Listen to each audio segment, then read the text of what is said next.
प्रभु यीशु मसीह के जलाली और कृपालु नाम में आज दिनांक 15 मार्च दिन शुक्रवार को आप सब श्रोताओं का हम स्वागत करते हैं। आज के दिन के लिए जो वचन है लिया गया है पहला पत्रस उसका 4 अध्याय 13 पद। पर जैसे जैसे मसीह के दुखों में सहभागी होते हो आनंद करो, जिससे उसकी महिमा के प्रकट होते समय तुम आनंदित और मगन हो।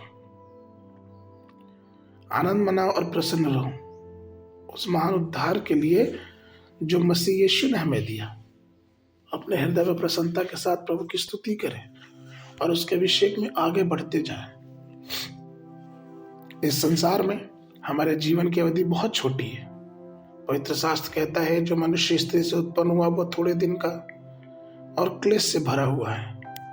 हम अनंत काल तक स्वर्ग के राज में रहेंगे। इसलिए जब हम पृथ्वी पर प्रवासी हैं तो आइए अपने जीवन को ऐसा करें कि उस स्वर्ग का राज हमें प्राप्त होने पाए। यदि पवित्र आत्मा हमारे अंदर वास करता है तो इसका मतलब यह है कि स्वर्गीय राज पहले से ही निकट है। सभी उत्पीड़न हमें पवित्र आत्मा ही सहने में मदद करता है। हमें अपने कष्टों से बाहर आने में पवित्र आत्मा हमारी सहायता करता है। दूसरा कुरिन्थियों उसके 12-10 में पौलुस कहते हैं कि इस कारण मैं मसीह के लिए निर्बलताओं और निंदाओं में और दरिद्रता में और उपद्रव में और संकट में प्रसन्न हूं, क्योंकि जब मैं निर्बल होता तभी बलवान होता हूं।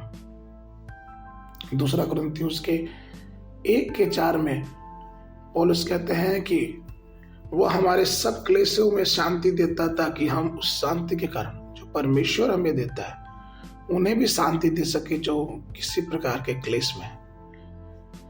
प्रियो, इस संसारिक जीवन में हमें अपना आराम केवल अपने प्रभु से ही प्राप्त हो सकता है। जब हम परमेश्वर के पास स्वर्ग में जाएंगे तो परमेश्वर हमें वहां भी शांति देगा। प्रकाशित वाक्य की पुस्तक उसके 7-14 से लेकर 17 पद में एक वृत्तांत पाया गया है जहां पे ऐसा लिखा है कि एक प्राचीन ने मुझसे कहा, यह श्वेत वस्त्र पहने हुए कौन है और कहां से आए?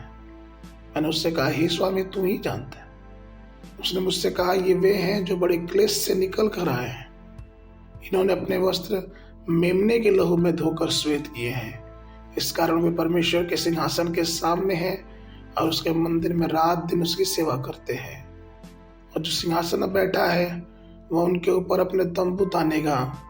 वे फिर भूखे और प्यासे ना होंगे और ना उनको धूप सताएगी न तपन पड़ेगी, क्योंकि मेमना जो सिंहासन के बीच में है उनकी रखवाली करेगा और उन्हें जीवन रूपी जल के सोतों के पास ले जाएगा और परमेश्वर उनकी आंखों से सब आंसू पोंछ डालेगा। परमेश्वर के प्रिय लोगों, क्लेश से, विपत्ति से, परेशानी से न डरें, परंतु परमेश्वर के मार्ग में चलते रहें, उसके नक्शे कदम पे चलते रहें और अनंत जीवन में भागी होके परमेश्वर को धन्य करें।